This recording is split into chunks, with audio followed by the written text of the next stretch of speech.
ఖచ్చితంగా నా బంటికి జరిగినట్టే వాళ్ళకి జరగాలి, ఖచ్చితంగా వాళ్ళకి ఉరిశిక్ష పడాలి అని నేను అనుకుంటున్నా. వాళ్ళు మాత్రం ఉండొద్దు. నువ్వు అనుకున్నావమ్మా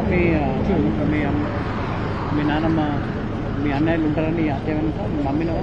లేదు, వీళ్ళు ఇట్లా చేస్తారని నేను అనుకోలేదు. మంచిగా మాట్లాడింది మా అమ్మ, కానీ ఇట్లా చేస్తారని నేను అనుకోలేదు. నార్మల్గా అట్లా తిట్టిరు కదా, ఒక 1 year తర్వాత మర్చిపోతారేమో అనుకున్నా, కానీ ఇట్లా చేస్తారని నేను ఎక్స్పెక్ట్ చేయలేదు. అంటే మీ నాన్నమ్మ ప్రోత్సాహంతోనే ఈ హత్య జరిగిందనేది క్యాస్ట్ ఫీలింగ్ మా నాయనమ్మకి ఎక్కువగా ఉంటుంది, చాలా ఎక్కువ. ఇక నేను ఇంటికాడ ఉన్నప్పటి నుంచి వాడు మాలోడు, వాళ్ళు మన తక్కువ కులం అని చెప్పి చాలా తిట్టింది. ఆమె వల్లనే మొత్తం మా అన్నయ్యని అట్లా మాలోడు ఎందుకు వాడిని పెళ్లి చేసుకుంది, అది మన పరువు తీసింది అని చెప్పి వాళ్ళని రెచ్చగొట్టింది. ఇప్పుడు సూర్యాపేటలో చంపి ఇంకొక చోట పిల్లల మన దగ్గర పడేసారు, ఆ విషయం తెలుసు? తెలుసు.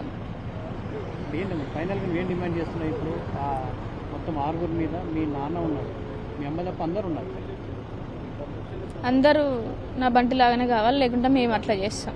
వాళ్ళకి ఏం పోలీసుల మీద అట్లా చేస్తున్నారు, వాళ్ళకు కూడా మనీ ఇచ్చిర్రు అని చెప్పి టాక్ వస్తుంది బయట.